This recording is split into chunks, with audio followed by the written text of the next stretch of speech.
You think your donations are buying salvation, but they're actually funding a global empire seated by a fascist dictator's money. This is the world's most secretive bank. From God's banker hanging under a bridge to a $2 billion bailout. This is what happens when faith becomes business. 313 AD. Your ruler is Constantine, the most powerful emperor on earth. His armies have won continents. His name alone commands obedience from Britain to Babylon. But behind all of it, the empire is falling apart. Its citizens are divided across dozens of competing religions. Its political rivals are growing bolder. And this underground Christian movement keeps spreading, no matter how many of its followers your king kills. So Constantine stops killing them. He recruits them. In 313 AD, he issues the Edict of Milan. Christianity is now legal. Constantine is buying a loyalty network that already exists in every corner of his empire. The move pays him off. Aristocrats who once ignored the church now donate land to stay in its good books. Emperors pile on tax breaks and special privileges. The king personally funds the construction of the first St. Peter's Basilica in Rome. A movement that started with 12 men and no money now has a palace and a patron. The church absorbs this lesson fast. You don't need to create wealth. You need to stand next to the people who already have it. But imperial gifts are dangerous. One emperor gives, the next takes. So the church builds something way more reliable than royal favor. They call it the tithe. Every believer must hand over 10% of their income to the church as a direct condition of their soul's salvation. A farmer feeding 5 children on a bad harvest still gives 1/10 of his grain. A craftsman barely surviving winter still surrenders 1/10 of his earnings. Saying no is a one-way ticket to eternal punishment. Who on earth would dare that? After all, God himself has chosen work as the collection agent here. So, that system runs across every village, every farm, and every trade route in Western Europe for 7 straight centuries. By 1000 AD, the Catholic Church owns nearly 1/3 of all land in Western Europe. And those are not just churches and monasteries. The church owns vineyards producing wine and forests supplying timber. It owns mills grinding grain and farmlands feeding entire regions. These are working, income-generating assets producing real wealth every single season. No king on earth owns anything close to this, and the church built all of this without making a single product. But land and tithes can only go so far. The church is about to discover something more powerful than taxing what people earn. Can you guess what it is? Drop your answer in the comments and keep watching to see if you're right. By 1096, the church owns the loyalty of half a continent, but running an empire is expensive.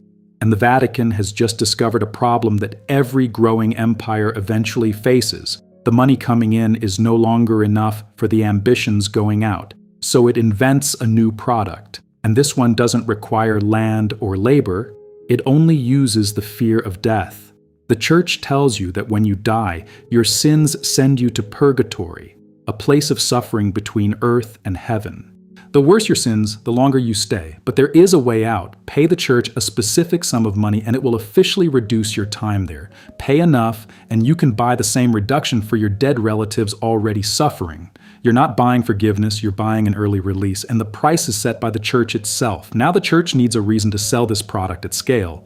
It finds one in 1096 when Pope Urban II launches the First Crusade. These are sold to the public as holy wars to reclaim Jerusalem from Muslim rule. But look at the financial mechanics underneath. The church imposes brand new taxes across Europe to fund the armies.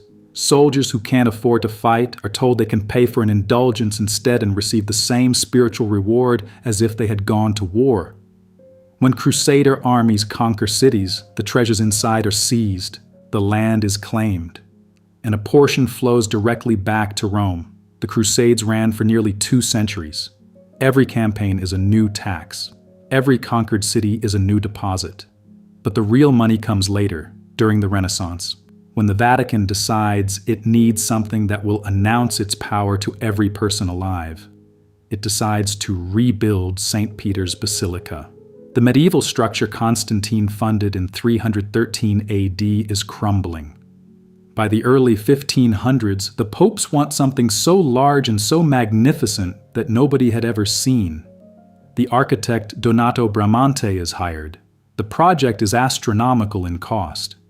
And to pay for it, the church doesn't raise taxes or sell land. It sells heaven itself. Indulgence preachers fan out across Europe with certificates stamped by Rome.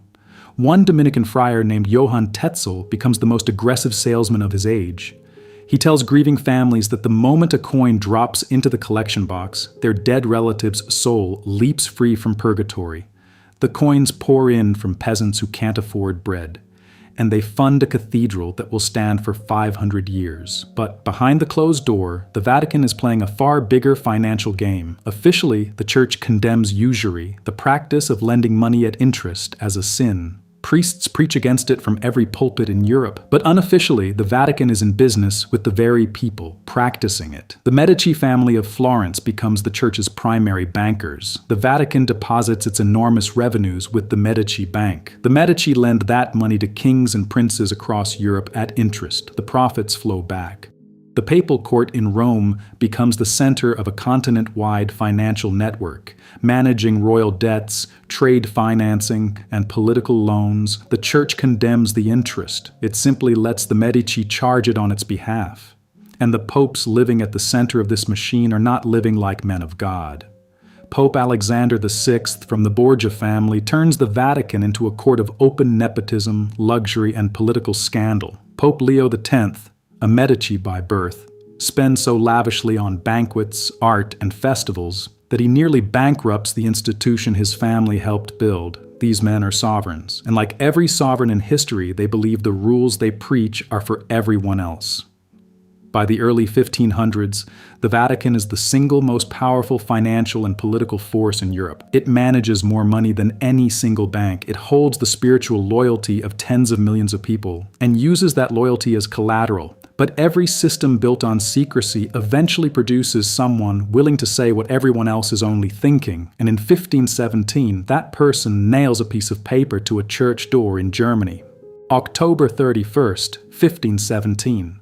Martin Luther is a German monk, and he is furious. He has watched Johann Tetzel travel through Germany selling indulgences to people who can't afford their next meal. He has watched grieving mothers hand over their last coins, convinced they are buying their dead children out of purgatory. And he has done the math that the Church hopes nobody does. If the Pope has the power to release souls from purgatory, why is he charging for it? And if salvation can be bought, what exactly did Christ die for? He writes 95 arguments against the indulgence system and nails them to the door of the Castle Church in Wittenberg. Within weeks, his arguments are copied and printed across Germany. Within months, they reach France, England, and Spain. The printing press, invented just decades earlier, turns a local complaint into a continent-wide scandal. For the first time in history, the Church can't control the information spreading about it. The Vatican has built a financial empire on the fear and desperation of ordinary people. The gold funding St. Peter's Basilica is not a gift to God. It's extracted from the poor under threat of eternal punishment. Europe listens, and Europe believes him. Within a generation, entire nations break from Rome. Germany, England, Scandinavia, and parts of France reject the Pope's authority entirely. The Protestant Reformation doesn't just split Christianity into two. It destroys the Vatican's monopoly on European spiritual life, and with it, a significant portion of its income. The indulgence market collapses overnight. Tithes in Protestant regions stop flowing to Rome. Land held by the Church in breakaway territories gets seized by local rulers. The Vatican loses the financial infrastructure that those followers funded. The scheme that paid for St. Peter's Basilica also caused the revolt that ended the Church's unchallenged grip on Europe. But the Vatican adapts. The Counter-Reformation tightens internal discipline and stops the most visible abuses. It rebuilds loyalty in Catholic regions. For the next 3 centuries, the Church holds its remaining empire together through political alliances and the loyalty of Southern Europe. Then comes 1870. And this time, the blow is territorial.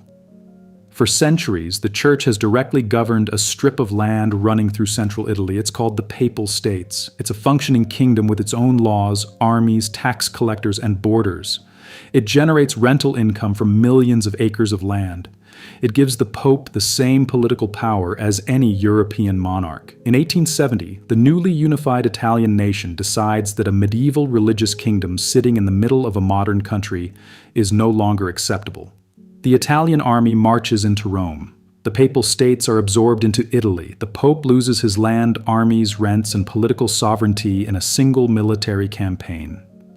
The Vatican is now a landlord with no land, a sovereign with no territory, a financial empire stripped of the physical assets it built over 15 centuries. Many people assume it's finished. They are wrong. The Church has spent 17 centuries learning one lesson above everything else. Power is never in the asset itself. Power is in knowing how to replace it. Picture the most powerful religious institution in human history sitting in a 44-hectare plot in Rome with no land and no income. That's the Vatican in 1929. 59 years have passed since Italian forces took everything. The Pope has not left Vatican City since. He calls himself a prisoner. The Italian government calls it a disagreement.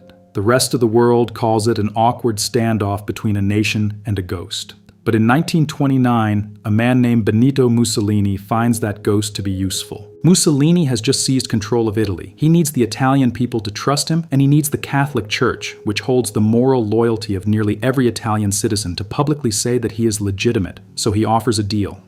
The Lateran Treaty of 1929 gives the Vatican full sovereignty over Vatican City, making it an independent state recognized by international law.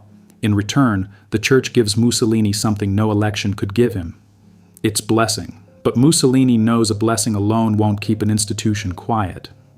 So he adds a payment, 750 million lire in cash, adjusted for today, that's roughly $2 billion handed to the Church in a single transaction. It's the largest financial transfer in Vatican history. The Church knows exactly what to do with that money. In 1942, the Vatican establishes the Institute for Religious Works, known by its Italian initials as the IOR. Officially, it's created to manage the money of Catholic religious orders and charitable organizations. In practice, it operates like a private bank in a sovereign state, answerable to nobody. No central bank can touch it.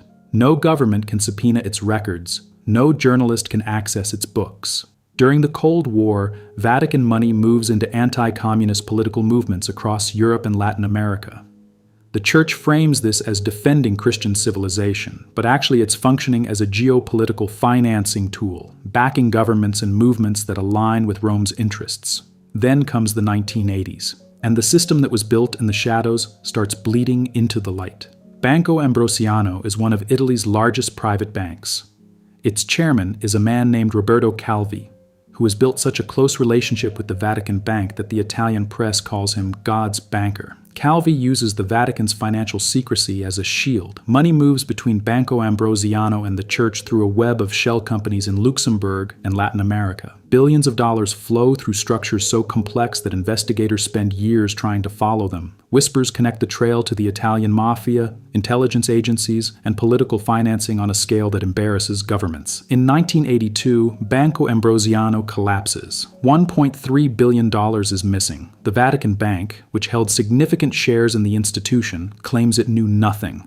Roberto Calvi flees Italy on a false passport. He is found days later hanging under Blackfriars Bridge in London. His pockets are stuffed with bricks. His death is eventually ruled a murder. Nobody is ever convicted. The Vatican pays $250 million to Ambrosiano's creditors without admitting any legal responsibility. It calls the payment a goodwill gesture. That's the moment the mask slips. You are now looking at a financial institution that uses religion as its most effective cover, one that survived a fascist deal, a Cold War, and a murder that shook the banking world and walked away from all three without a single public audit. The Vatican had money, but who knew where it was going? Nobody knows exactly how much the Vatican is worth, and that's the point.